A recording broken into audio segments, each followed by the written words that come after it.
నమస్కారం. బీవీ9 న్యూస్ వార్తలకు స్వాగతం. ముందుగా వార్తల్లోని ముఖ్యాంశాలు. గాజువాక అభివృద్ధిపై పల్లాను ప్రశంసించిన నారా లోకేష్. మెజార్టీ రికార్డు దాటేశావంటూ పల్లాకు లోకేష్ శభాష్. గాజువాక అభివృద్ధి చూసి నేర్చుకోవాలన్న లోకేష్ సూచన. టీడీపీలో ఆరోగ్యకరమైన పోటీకి లోకేష్ వ్యాఖ్యలు నిదర్శనమని వ్యాఖ్య. 10 ఏళ్ల బీఆర్ఎస్ పాలనపై మెట్టు సాయికుమార్ ఫైర్. కల్వకుంట్ల రాజ్యాంగమే నడిచిందన్న తీవ్ర వ్యాఖ్యలు. ప్రజల ఆకాంక్షలను విస్మరించిన పాలనపై విమర్శ. జవాబుదారితనం లేని పాలనపై కాంగ్రెస్ నేతల ఆరోపణలు. ఫోన్ ట్యాపింగ్ కేసులో సిట్ ఎదుట సంతోష్ రావు. జూబ్లీహిల్స్ ఏసీపీ కార్యాలయంలో కీలక విచారణ. ట్యాపింగ్ కేసులో నిజాలు బయటపడతాయన్న ప్రభుత్వం. రాజకీయ కక్ష సాధింపేనంటూ ప్రతిపక్ష విమర్శలు. పవన్ కళ్యాణ్ రాజకీయ ప్రయాణంపై భూమిక చావ్లా ప్రశంసలు. నటుడు నుంచి ఉప ముఖ్యమంత్రి స్థాయికి ఎదుగుదలపై ప్రశంస. ప్రజాసేవలో పవన్ నిబద్ధత స్ఫూర్తిదాయకమన్న భూమిక వ్యాఖ్యలు సోషల్ మీడియాలో వైరల్. రాష్ట్రంలో రెడ్ బుక్ రాజ్యాంగం నడుస్తోందన్న వైసీపీ. గవర్నర్ చేత అబద్దాలు చెప్పించారన్న ఆరోపణ. ఫీజు రియంబర్స్మెంట్ బకాయిలపై తీవ్ర విమర్శ. ప్రభుత్వంపై రాజ్యాంగ ఉల్లంఘన ఆరోపణలు. మంత్రి నారా లోకేష్ తన రాజకీయ సహచరుడు పల్లా శ్రీనివాస్ పై సరదా వ్యాఖ్యలతో పాటు ప్రశంసలు కురిపించారు. 2024 ఎన్నికల్లో తానే అత్యధిక మెజార్టీ సాధిస్తానని అనుకున్నానని, కానీ ఆ రికార్డును పల్లా శ్రీనివాస్ దాటేశారని తెలిపారు. వెంటనే ఆయనకు ఫోన్ చేసి నీ మీద కోపంగా ఉన్నాను, కానీ అభినందనలు చెబుతున్నాను అని చెప్పినట్లు వెల్లడించారు. గాజువాక నియోజకవర్గాన్ని అభివృద్ధి చేస్తున్న తీరును చూసి నేర్చుకోవాలని మంగళగిరి ప్రజలకు కూడా సూచించినట్లు చెప్పారు. ఇది రాజకీయ ప్రత్యర్థిత్వం కంటే అభివృద్ధి పట్ల ఉన్న ఆరోగ్యకరమైన పోటీని చూపిస్తోందని రాజకీయ వర్గాలు వ్యాఖ్యానిస్తున్నాయి. గాజువాకలో మౌలిక వసతులు, రోడ్లు, ప్రజాసేవల మెరుగుదల ప్రజల్లో విశ్వాసాన్ని పెంచిందని లోకేష్ పేర్కొన్నారు. ఈ వ్యాఖ్యలు టీడీపీల అంతర్గత సమన్వయానికి ఉదాహరణగా నిలిచాయి. పల్లా శ్రీనివాస్ గారు అన్ని రిపోర్ట్లు ఈరోజు గాజువాక నంబర్ 1 స్థానంలో ఉంది. మొన్న కూడా మా మంగళగిరి వాళ్ళు చెప్తున్నా, గాజువాకని మనం చూసి నేర్చుకోవాలి. చూడండి రాబోయ్ ఎంత పర్ఫెక్ట్గా చేస్తున్నాడు పల్లా గారు అని. అందుకే హైయెస్ట్ మెజారిటీ మన వచ్చింది. నాకు పల్లా గారు ఎప్పుడు చూసినా కొంచెం కోపం కూడా వస్తుందండి. ఎందుకో కూడా నేను చెప్పాలి. 2024లో ఎన్నికల ఫలితాలు వస్తున్నాయి.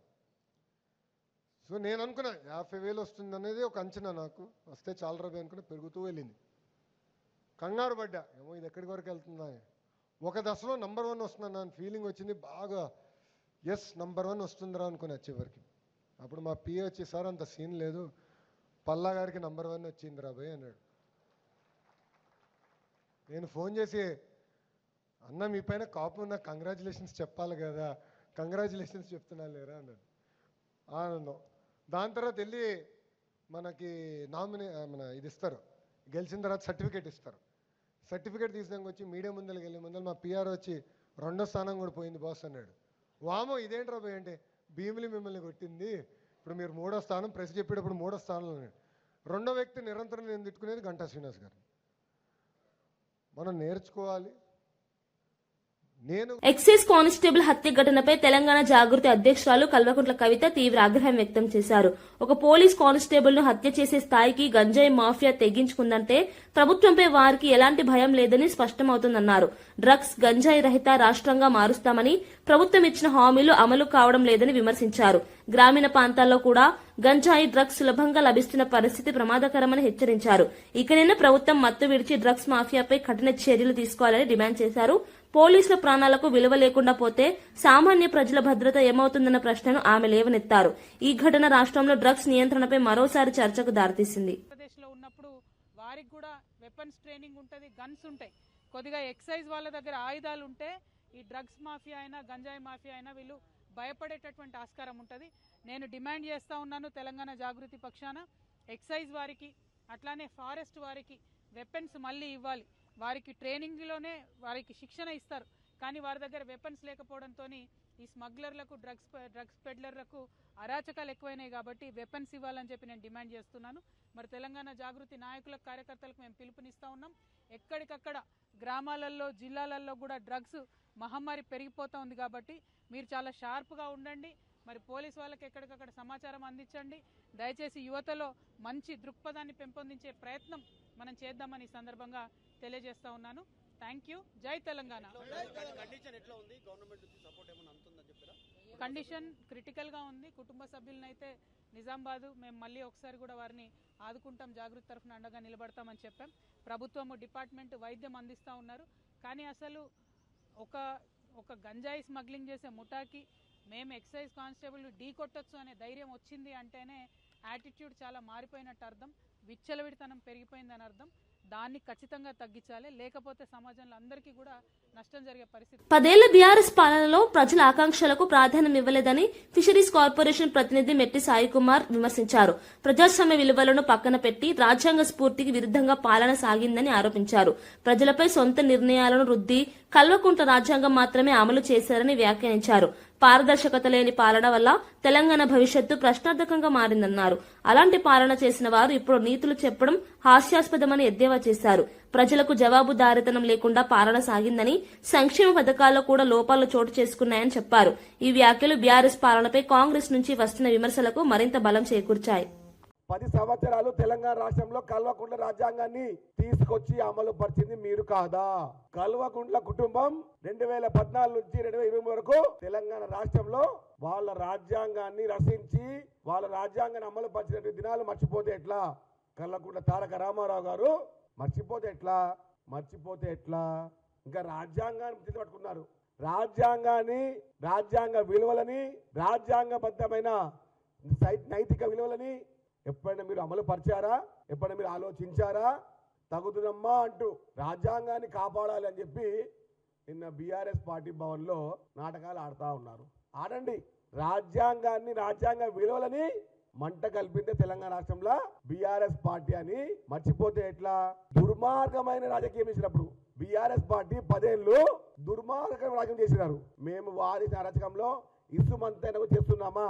మీరు చూడొచ్చు, మీరు కూడా చూడొచ్చు. ఇసుమంతైనా గత 10 సంవత్సరాల్లో బీఆర్ఎస్ పార్టీ చేసిన అరాచకాలు అన్ని ఇన్ని కాదు. ఇందిరా చౌక్ చేశారు, ధర్నా చౌక్ దగ్గర, అది బీఆర్ఎస్ పార్టీకి చేసింది కదా. రైతు కూల సంకలు వేసినారు, అది బీఆర్ఎస్ పార్టీ హయాంలో కదా.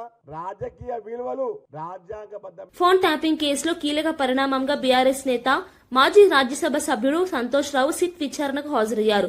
జూబ్లీహిల్స్ ఏసీపీ కార్యాలయంలో ఆయన్ను అధికారులు ప్రశ్నించనున్నారు. ఈ కేసు రాష్ట్ర రాజకీయాల్లో తీవ్ర దుమారం రేపిన నేపథ్యంలో సంతోష్ రావు విచారణకు రావడం ప్రాధాన్యం సంతరించుకుంది. ఫోన్ ట్యాపింగ్ వ్యవహారంలో ఆయన పాత్రపై ఇప్పటికే పలువురు నేతలు ఆరోపణలు చేస్తున్నారు. విచారణలో సాంకేతిక అంశాలు, నిర్ణయ ప్రక్రియలపై ప్రశ్నలు సంధించనున్నట్లు సమాచారం. ఈ కేసు ద్వారా నిజాలు వెలుగులోకి వస్తాయని ప్రభుత్వం చెబుతుండగా ప్రతిపక్షం రాజకీయ కక్ష సాధింపుగా అభివర్ణిస్తోంది. సంతోష్ రావు విచారణ ఫలితాలు తెలంగాణ రాజకీయాల్లో కీలక మలుపు తిప్పే అవకాశం ఉంది.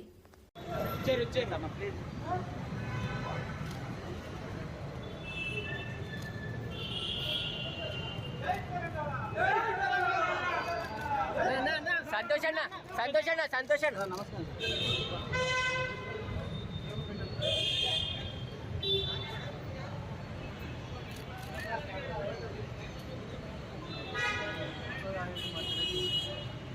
మాజీ ఎమ్మెల్యే కేతిరెడ్డి వెంకట్రామిరెడ్డి తనపై వచ్చిన ఆరోపణలకు రుజువులు చూపాలని సవాల్ విసిరారు.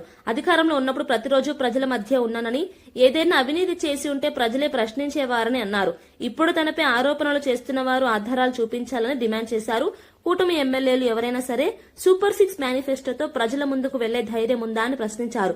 ప్రజల సమస్యలపై నేరుగా చర్చించకుండా రాజకీయ ఆరోపణలకే పరిమితం అవుతున్నారని విమర్శించారు. ప్రజలే నిజమైన న్యాయస్థానమని, వారి మద్దతే తన బలమని చెప్పారు. ఈ వ్యాఖ్యలు వైసీపీ కూటమి మధ్య రాజకీయ వాదనలను మరింత ఉధృతం చేశాయి. అందరూ వెళ్ళినారు, నేను ఒక్కనే కాదు. నేను ఈ ప్రోగ్రాంతో సంబంధం లేకుండా ఎప్పుడో 15 ఏళ్ల నుంచి తిరుగుతున్న సందర్భం. ఇప్పుడు నేను అలాంటివి చేసింటే, నేను తిరిగిన ప్రాంతంలో కావచ్చు, నేను ఉన్న ఎక్కడైనా కానీ ఒక్కటన్నా ఆధారం చూపించాలి కదా. వాళ్ళ చేతిలోనే కదా ప్రభుత్వం ఉంది, ఇంతవరకు ఎందుకు చూపించలేకపోతున్నారు? సో ఇవన్నీ చేతగానోళ్ళు. జనం దగ్గరికి పోవాలి అంటే ఆ గట్స్ లేదు. ఇప్పుడు బొమ్మనండి, మేము ఈ హామీలు చేశాము, మీకు అందినాయా లేవా అని చెప్పి సూపర్ 6 మేనిఫెస్టో ఫోన్లు చేసి చెప్పారు కదా. నీ ఇంటికి 10 లక్షలు వస్తుంది, 20 లక్షలు వస్తుంది, 30 లక్షలు వస్తుంది అని అందరికీ ఫోన్లు రోజు చేసి చెప్పేవాళ్ళు కదా. ఈరోజు అదే ఫోన్ కాల్స్లో ఏమేమి రికార్డ్ అయినాయో అన్నీ తీసుకొని పోయి చెప్పమనండి. చెప్పడానికి ధైర్యం లేదు, దమ్ము లేదు. అదే మా పార్టీ ఉంది. మేము ఎవరికి చెప్పిన హామీల ప్రకారం ఏ ఇంటికి ఏం సాయం చేశామో అని చెప్పి ధైర్యంగా పోయినాం. సో పబ్లిక్ దగ్గరికి ఎలక్టెడ్ రిప్రజెంటేటివ్ పోవాలి అంటే యూ షుడ్ హ్యావ్ గట్స్. ఈరోజు చెప్తున్న సత్యబోయే తిరగమని చెప్పండి. ఈరోజు చెప్తున్న తెలుగుదేశమో కూటమో వీళ్ళు ఏదో హడావిడి చెప్పి రామ మెరుపుతీగా అని చెప్పేసి అప్పుడప్పుడు వచ్చి పోవడమే తప్ప ఎప్పుడు పోయి జనం దగ్గర పోయి కలిసినారు? సో జనం దగ్గరికి వెళ్తే వాళ్ళకి సమస్యలు ఉన్నాయా లేవా అనేది తెలుస్తూ ఉంటుంది, కబ్జాలు చేసినారా లేదా అనేది కూడా తెలుస్తూ ఉంటుంది. వాళ్ళు కూడా తిరగండి, రోడ్డున తిరగమని చెప్పండి, నేను ఎక్కడ చేశానో చూపిమనండి, చేతనైతే వాళ్ళ మీద దాని మీద యాక్షన్ తీసుకోమనండి. విద్యాశాఖ మంత్రి కోమటిరెడ్డి వెంకటరెడ్డి చేసిన వ్యాఖ్యలు రాష్ట్ర వ్యాప్తంగా చర్చకు దారితీశాయి. తాను విద్యాశాఖ మంత్రి అయితే ప్రైవేట్ స్కూళ్లను మూసివేస్తానని వ్యాఖ్యానించడం రాజకీయంగా సంచలనంగా మారింది. నారాయణ, చైతన్య వంటి ప్రైవేట్ విద్యా సంస్థలు పేద కుటుంబాలను దోచుకుంటున్నాయని ఆయన ఆరోపించారు. విద్యను వ్యాపారంగా మార్చి తల్లిదండ్రులపై ఆర్థిక భావం మోపుతున్నారని విమర్శించారు. ప్రభుత్వ పాఠశాలలను బలోపేతం చేయాల్సిన అవసరం ఉందని, నాణ్యమైన విద్య అందరికీ అందాలంటే ప్రభుత్వ విద్యా వ్యవస్థను పటిష్టం చేయాలన్నారు.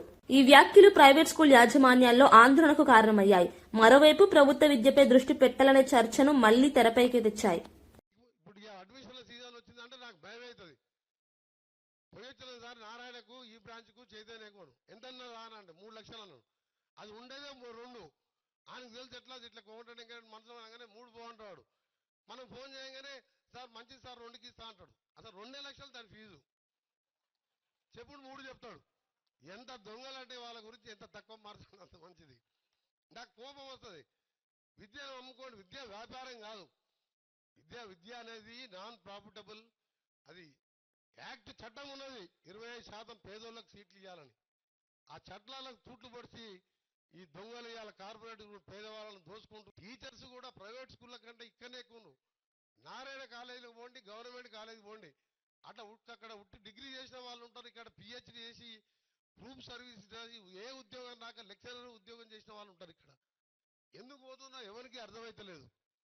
పట్టిస్తే ఎంతో మంది 100ల మంది విద్యార్థులు ఆత్మహత్య చేసుకుంటున్నారు.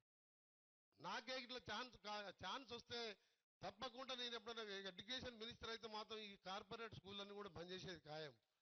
గవర్నమెంట్ స్కూళ్ళలో చదువుకోవాలి. బీఆర్ఎస్ భవన్ లో జరిగిన పరిణామాలను food corporation chairman MA Faheem తీవ్రంగా విమర్శించారు. డ్రామారావు కంపెనీ చేసిన నాటకం రాజ్యాంగాన్ని, ముఖ్యమంత్రి, లోక్సభ ప్రతిపక్ష నేతలను అవమానించేలా ఉందని ఆయన ఆరోపించారు. ఇలాంటి అనైతిక చర్యలకు పాల్పడిన నేతలు నైతిక విలువలపై మాట్లాడటం విడ్డూరమని వ్యాఖ్యానించారు. గతంలో ఇతర పార్టీల నుంచి గెలిచిన నేతలను బీఆర్ఎస్ లో చేర్చుకున్నప్పుడు నైతికత ఎక్కడికి వెళ్లిందని ప్రశ్నించారు. ప్రజాస్వామ్యంలో బాధ్యతాయుతంగా వ్యవహరించాల్సిన రాజకీయ నేతలు ఇలా ప్రవర్తించడం సమాజానికి తప్పు సంకేతాలు ఇస్తుందని అన్నారు. ఈ వ్యాఖ్యలు రాజకీయ వర్గాల్లో తీవ్ర ప్రతిస్పందనకు దారితీశాయి. డ్రామారావు కంపెనీ ఏదైతే డ్రామా చేసిరో రాజ్యాంగాన్ని, అదేవిధంగా లోక్సభ ఎంపీ ప్రతిపక్ష నేత రాహుల్ గాంధీ గారిని, ముఖ్యమంత్రి రేవంత్ రెడ్డి గారిని, దళిత స్పీకర్ అయిన గడ్డం ప్రసాద్ గారిని కించపరిచే విధంగా నిన్న ఏదైతే డ్రామా చేసిర్రో వాళ్ళకొక సంగతి, ముఖ్యమైన విషయం ఏం తెలియజేస్తున్నాం టీఆర్ఎస్ల కంటే, మీరు ఎప్పుడు ప్రజల్లో ఉండి ప్రజల గురించి మంచి పనులు చేస్తుంటే తట్టుకోలేక అక్కాసు కక్కి మళ్ళీ ఈరోజు ప్రజాప్రభుత్వాన్ని బదలాం చేసే కార్యక్రమంలో మీరున్నారని స్పష్టంగా దీంతో తెలిసిపోయింది. ముఖ్యమంత్రి గారిని, మా ప్రతిపక్ష నేత మళ్ళీ రాజ్యాంగాన్ని ఎలా అగౌరవపరిచారో స్పష్టంగా ప్రజలందరూ నిన్న చూశారు. మీకు అసలు రాజ్యాంగం మీద గౌరవం ఉంటే రిపబ్లిక్ డే నాడు ఆ రాజ్యాంగం పుస్తకాన్ని పట్టుకొని ఒకడు తొరలాడుతున్నాడు, అటు ఉరుకుతున్నాడు, ఇటు ఉరుకుతున్నాడు అంటే మీకు రాజ్యాంగం మీద ఎంత గౌరవం ఉందో తెలిసిపోయింది. మీకు నిజంగా నైతిక విలువలు ఉంటే గతంలో టీఆర్ఎస్ పార్టీ 10 ఏళ్ల అధికారంలో ఉన్నప్పుడు రాబోయే మున్సిపల్ ఎన్నికల నేపథ్యంలో ఎన్నికల కమిషనర్ రాణి కుముదిని కీలక పిలుపునిచ్చారు. ప్రతి ఒక్కరూ తప్పకుండా తమ ఓటు హక్కును వినియోగించుకోవాలని ఆమె విజ్ఞప్తి చేశారు. ప్రజాస్వామ్యంలో ఓటు అనేది అత్యంత కీలకమైన హక్కు అని, ప్రజలు నిర్లక్ష్యం చేయకుండా పోలింగ్ లో పాల్గొనాలని అన్నారు. పట్టణాభివృద్ధి, స్థానిక సమస్యల పరిష్కారానికి మున్సిపల్ ఎన్నికలు ఎంతో కీలకమని పేర్కొన్నారు. యువత, మహిళలు, ఉద్యోగులు అందరూ చురుకుగా ఓటింగ్ లో పాల్గొనాలని కోరారు.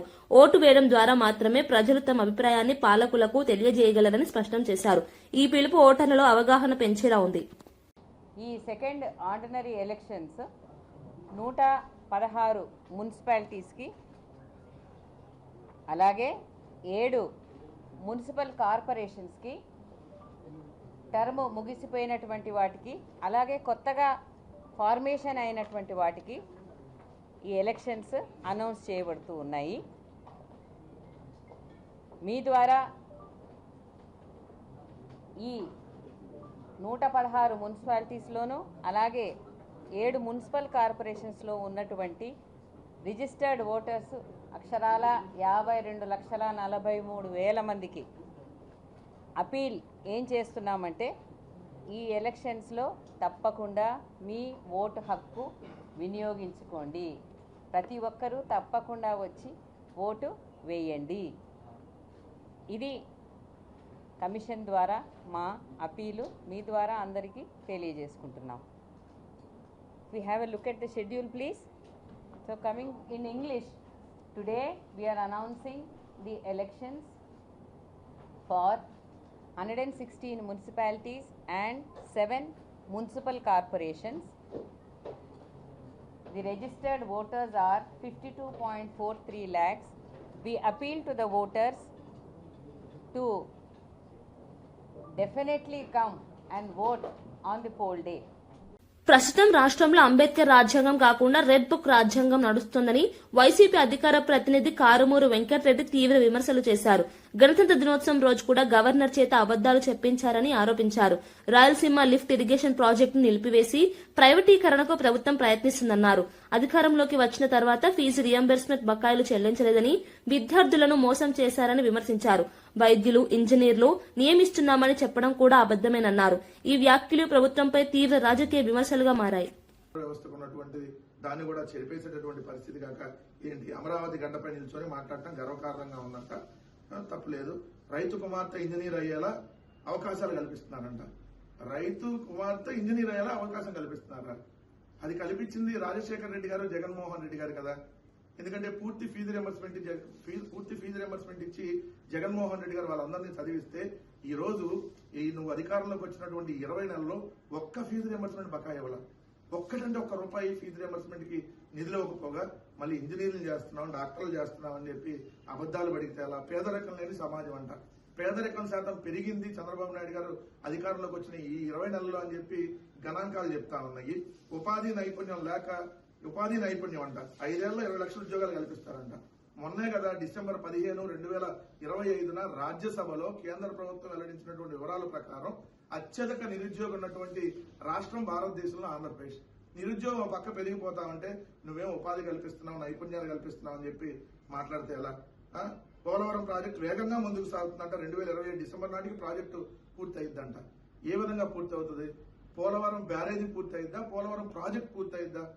పోలవరం అనేది 45 మీటర్ల ఎత్తులో నిర్మించాలి. దానికి 55,000 కోట్ల వ్యయం అవుతుంది. మీరు లేదు మొదటి దశ వరకు మాకు డబ్బులు చాలని చెప్పి 30,000 కోట్లకు ఆమోదం తెలుపుకొని వచ్చారు. మొదటి దశ పోలవరం పూర్తి అయితే ఇంకా రెండో దశ పూర్తి కాకుండా ఉంటే పోలవరం ఏ విధంగా ఉపయోగపడుతుంది? అప్పుడు పోలవరం ప్రాజెక్ట్ అనేది పూర్తి స్థాయి నీటి మట్టం ఉంటే అది బహుళార్థ సాధక ప్రాజెక్ట్ గా ఉంటది. లేదు మీరు 41 మీటర్ల వరకే మేము నీటిని నింపుతాము, మాకు అంతకంటే అవసరం లేదంటే అది పోలవరం ప్రాజెక్ట్ అవ్వదు కదా. చిన్న నార్మల్ ప్రకాశం బ్యారేజ్ లాంటి బ్యారేజ్ అవుతుంది తప్ప. సో ఇవన్నీ పచ్చి అబద్దాలు ఆడుతా. నిన్న కూడా గవర్నర్ గారి చేత అబద్దాలు చదివించి గణతంత్ర దినోత్సవం రోజు కూడా అబద్దాలను మాట్లాడినటువంటి పరిస్థితి స్పష్టంగా కనపడింది. ఏబిఎన్ యాంకర్ వెంకటకృష్ణ వ్యవహారంపై బీఆర్ఎస్ ఎమ్మెల్సీ తక్కిలపల్లి రవీందర్రావు తీవ్ర అసహనం వ్యక్తం చేశారు. ఒక ఎమ్మెల్సీని అతిథిగా పిలిచి get out of my debate అని అవమానించడం బాధాకరమన్నారు. వేల డిబేట్లలో పాల్గొన్న తనకు ఇలాంటి అవమానం జరగడం ఇదే తొలిసారి అని చెప్పారు. తెలంగాణ ఉద్యమంలో పోరాడిన తనపై ఇలా ప్రవర్తించడం అహంకారానికి నిదర్శనమన్నారు. ఈ అంశంపై శాసనమండలి చైర్మన్ కు ఫిర్యాదు చేసి విచారణ జరిపించాలని కోరినట్లు తెలిపారు. మీడియా ప్రతినిధులు కూడా బాధ్యతాయుతంగా వ్యవహరించాలని ఆయన సూచించారు. నేనున్న స్థానం మీ అతిథిని కదా, అతిథి పట్ల ఈ రకంగా వ్యవహరించడం అనేది దుర్మార్గం కదా. చట్టసభలో కొంతమంది లక్షలాది మంది ప్రజల యొక్క ప్రతినిధుల ద్వారా ఎన్నిక కాబడిన నా స్థాయిని కూడా ఈ రకంగా దిగజార్చడం సరి అయిందేనా అనే దానిపైన మనసు వికలమై బాధపడుతున్న సందర్భంలో యావత్ తెలంగాణ ప్రజలు, యావత్ ప్రపంచంలో ఉన్న తెలంగాణ బిడ్డలు స్పందించిన తీరుకు నేను కృతజ్ఞత తెలియజేస్తున్నా. ఒక్క తాటిపైకి వచ్చారు. ఏకఖండంగా ఈ రకంగా వ్యవహరించిన తీరుని ఖండించారు. మా పార్టీ ఈ ఛానల్ని నిషేధించారు. మా పార్టీ కార్యక్రమంలో ఎక్కడ పాల్గొనడానికి అవకాశం లేదని మా పార్టీ అధ్యక్షుడు కేసీఆర్ గారికి, వర్కింగ్ ప్రెసిడెంట్ కేటీఆర్ గారికి, యావత్ మా పార్టీ నాయకత్వానికి నేను కృతజ్ఞత తెలియజేస్తున్నా. ఈరోజు ఒక చట్టసభలోని సభ్యుడికి జరిగిన అవమానాన్ని సరైంది కాదు, ఇది చట్ట సభకి అగౌరవం, సభ్యులకి అగౌరవం అని మా సభ్యులు, మా మసూనాచారి గారు, మా విప్ గారు దేశపతి గారు, మా డిప్యూటీ లీడర్స్ రమణ గారు, పోచంపల్లి శ్రీనివాసరెడ్డి గారు, శాసన మండలి సభ్యులు నవీన్ రెడ్డి గారు, ఇతర మా సభ్యులందరూ ఎట్టి పరిస్థితుల్లో ఇది సభానాయకుడికి తెలియజేయాలి, మా చైర్మన్ గారికి తెలియజేయాలి, కంప్లైంట్ ఇవ్వాలి, విచారణ జరిపించాలి. భవిష్యత్తులో ఈ రకంగా వ్యవహరించే అమర్యాదకరమైనటువంటి ఛానల్స్ పైన చట్టబద్దమైన చర్యలు చేపట్టారు. సంగారెడ్డి జిల్లా పటాన్చెరు నియోజకవర్గంలోని ఇస్నాపూర్ గ్రామానికి చెందిన శివానంద్ అనే 17 ఏళ్ల బాలుడు గుండె సంబంధిత వ్యాధితో బాధపడుతుండగా అతని తల్లిదండ్రులు తెలంగాణ జాగృతి అధ్యక్షురాలు కల్వకుంట్ల కవితను ఆశ్రయించారు. వారి అభ్యర్థనకు స్పందించిన కవిత నిమ్స్ ఆసుపత్రిలో శివానంద్ కు శస్త్రచికిత్స చేయించేందుకు చొరవ తీసుకున్నారు. 2025 డిసెంబర్ 17న ఆపరేషన్ విజయవంతంగా పూర్తవగా ప్రస్తుతం బాలుడు పూర్తిగా కోలుకుంటున్నాడు. ఈ నేపథ్యంలో శివానంద్ తన తల్లిదండ్రులతో కలిసి బంజారాహిల్స్ లోని తెలంగాణ జాగృతి కార్యాలయంలో కవితను కలిశాడు. బాలుడిని ఆప్యాయంగా పరామర్శించిన కవిత ధైర్యంగా ఉండాలని, చదువుపై దృష్టి పెట్టాలని సూచించారు. అవసరమైన సహాయం ఎప్పటికీ అందిస్తామని భరోసా ఇచ్చారు. ఈ సంఘటన ప్రజాప్రతినిధుల మానవీయ కోణాన్ని ప్రతిబింబిస్తోందని స్థానికులు అభినందిస్తున్నారు.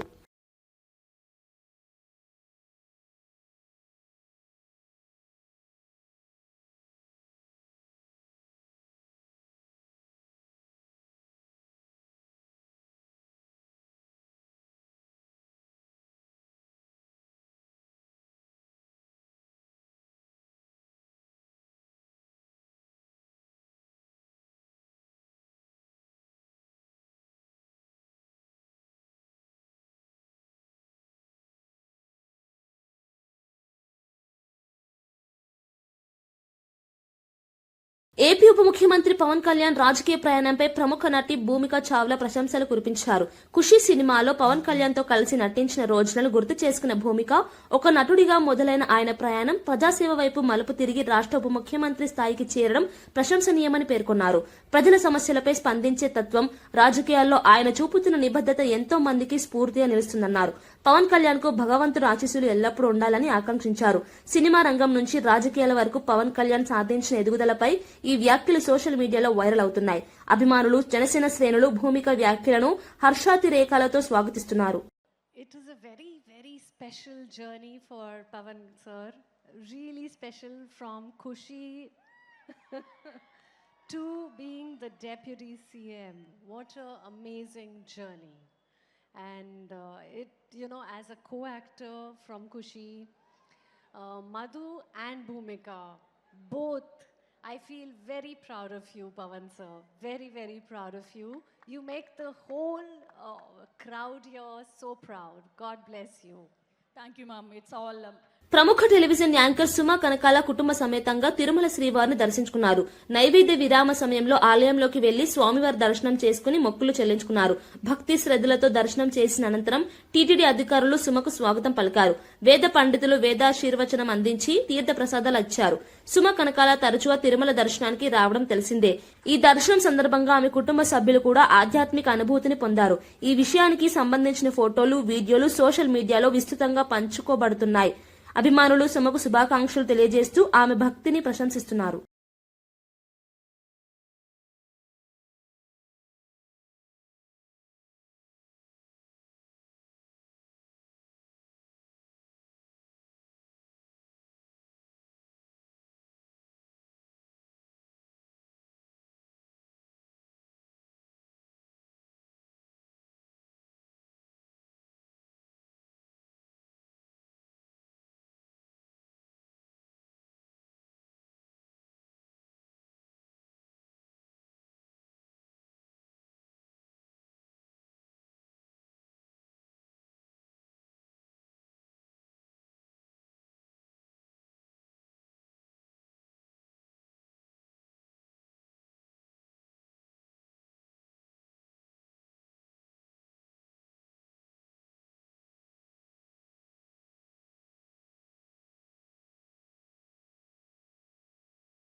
భారత్లో విమాన తయారీ రంగంలో కీలక ముందడుగు పడింది.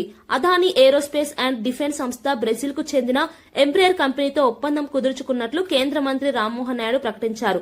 ఈ ఒప్పందంతో భారత్లో ఎయిర్ క్రాఫ్ట్ తయారీకి కొత్త అవకాశాలు ఏర్పడనున్నాయి. మేక్ ఇన్ ఇండియా కార్యక్రమానికి ఇది మరింత బలం చేకూర్చనుందని నిపుణులు అభిప్రాయపడుతున్నారు. రక్షణ, పౌర విమానయాన రంగాల్లో స్వదేశీ ఉత్పత్తి సామర్థ్యం పెరుగుతుందని ప్రభుత్వం భావిస్తోంది. అదానీ గ్రూప్ ఎంబ్రేయర్ భాగస్వామ్యానికి కేంద్ర ప్రభుత్వం పూర్తి సహకారం అందిస్తుందని మంత్రి తెలిపారు. ఈ ఒప్పందం ద్వారా ఉపాధి అవకాశాలు, సాంకేతిక పరిజ్ఞానం భారత్కు అందనున్నాయి. జరగబోతుంది రానున్న కాలంలో.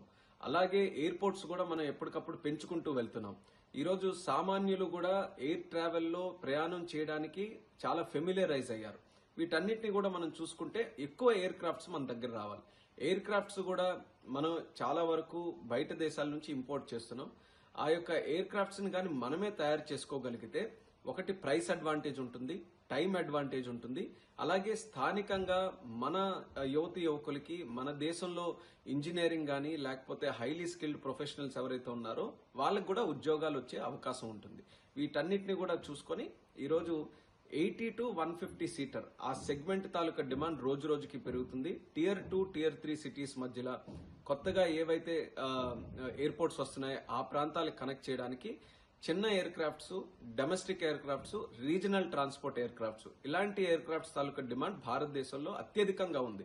ఈ డిమాండ్ ని మనం ఎంచుకొని ఈ డిమాండ్ కి తగ్గట్టుగా ఈ ప్లేన్లు తయారు చేయాలని ఎంబ్రేయర్, అదానీ వాళ్ళిద్దరూ కూడా డిసైడ్ అయ్యారు. రానున్న కాలంలో ఒక అసెంబ్లీ లైన్ కూడా దేశంలో పెట్టాలన్నది ఈరోజు MOU కూడా చేశారు. మరి బ్రెజిల్ కి సంబంధించినటువంటి ప్రెసిడెంట్ కూడా వచ్చే నెల వచ్చినప్పుడు కేంద్ర మన ప్రధానమంత్రి నరేంద్ర మోదీ గారు వాళ్ళు కలిసి దీని మీద మరిన్ని నిర్ణయాలు తీసుకొని ఇది ఏ రకంగా ముందుకు నడవబోతుంది అనేది వాళ్ళు కూడా అనౌన్స్ చేయబోతున్నారు. వైసీపీ నేత మాజీ మంత్రి పేర్ని నానిపై మచిలీపట్నంలోని ఇనగుదురుగుపేట పోలీస్ స్టేషన్లో ఫిర్యాదు నమోదైంది. ముఖ్యమంత్రి చంద్రబాబు నాయుడు, ఉప ముఖ్యమంత్రి పవన్ కళ్యాణ్ పై అనుచిత వ్యాఖ్యలు చేశారంటూ టీడీపీ నేతలు పోలీసులకు ఫిర్యాదు చేశారు. ఈ వ్యాఖ్యలు ప్రజాభావాలను దెబ్బతీసేలా ఉన్నాయని ఫిర్యాదులో పేర్కొన్నారు. పోలీసులు కేసు నమోదు చేసి విచారణ ప్రారంభించారు. ఈ వ్యవహారం రాష్ట్ర రాజకీయాల్లో మరోసారి ఉద్రిక్తతకు దారితీసింది. అధికార, ప్రతిపక్ష పార్టీల మధ్య మాటల యుద్దం మరింత తీవ్రతరం అవుతోంది.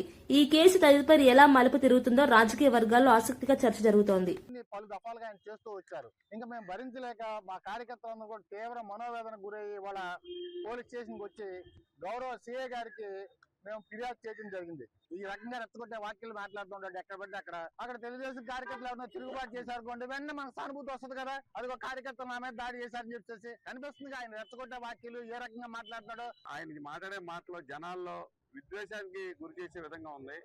మేము సమన్వయం పాటిస్తున్నాం. అందుకనే ఇనగుదూరు పోలీస్ స్టేషన్ వచ్చి కంప్లైంట్ ఇచ్చి ఆయన మీద చర్య తీసుకోవాల్సిందిగా మేము చేస్తున్నాం. మొన్న గతంలో కూడా రప్ప అని చెప్పి నోటు వచ్చినట్టు మాట్లాడారు, అయినా మానుకోలేదు. ఈసారి కనుక ఖచ్చితంగా వల్గర్ గా మాట్లాడితే తగిన చర్యలు పోలీస్ డిపార్ట్మెంట్ చేయకపోతే ఖచ్చితంగా మేమే నిర్ణయం తీసుకునే పరిస్థితి అయితే వస్తుందని ఈ సందర్భంగా తెలియజేస్తాం. వార్తలు ముగించే ముందు ముఖ్యాంశాలు మరోసారి. గాజువాక అభివృద్ధిపై పల్లాను ప్రశంసించిన నారా లోకేష్. మెజార్టీ రికార్డు దాటేశావంటూ పల్లాకు లోకేష్ శభాష్. గాజువాక అభివృద్ధి చూసి నేర్చుకోవాలన్న లోకేష్ సూచన. టీడీపీలో ఆరోగ్యకరమైన పోటీకి లోకేష్ వ్యాఖ్యలు నిదర్శనమని వ్యాఖ్య. 10 ఏళ్ల బీఆర్ఎస్ పాలనపై మెట్టు సాయికుమార్ ఫైర్. కల్వకుంట్ల రాజ్యాంగమే నడిచిందన్న తీవ్ర వ్యాఖ్యలు. ప్రజల ఆకాంక్షలను విస్మరించిన పాలనపై విమర్శ. జవాబుదారితనం లేని పాలనపై కాంగ్రెస్ నేతల ఆరోపణలు. ఫోన్ ట్యాపింగ్ కేసులో సిట్ ఎదుట సంతోష్ రావు. జూబ్లీహిల్స్ ఏసీపీ కార్యాలయంలో కీలక విచారణ. ట్యాపింగ్ కేసులో నిజాలు బయటపడతాయన్న ప్రభుత్వం. రాజకీయ కక్ష సాధింపేనంటూ ప్రతిపక్ష విమర్శలు. పవన్ కళ్యాణ్ రాజకీయ ప్రయాణంపై భూమిక చావ్లా ప్రశంసలు. నటుడు నుంచి ఉప ముఖ్యమంత్రి స్థాయికి ఎదుగుదలపై ప్రశంస. ప్రజాసేవలో పవన్ నిబద్ధత స్ఫూర్తిదాయకమన్న భూమిక వ్యాఖ్యలు సోషల్ మీడియాలో వైరల్. రాష్ట్రంలో రెడ్ బుక్ రాజ్యాంగం నడుస్తోందన్న వైసీపీ. గవర్నర్ చేత అబద్దాలు చెప్పించారన్న ఆరోపణ. ఫీజు రియంబర్స్మెంట్ బకాయిలపై తీవ్ర విమర్శ. ప్రభుత్వంపై రాజ్యాంగ ఉల్లంఘన ఆరోపణలు. ఇవి ఈనాటి వార్తా విశేషాలు. మరో బులెటిన్లో మళ్లీ కలుద్దాం. నమస్కారం.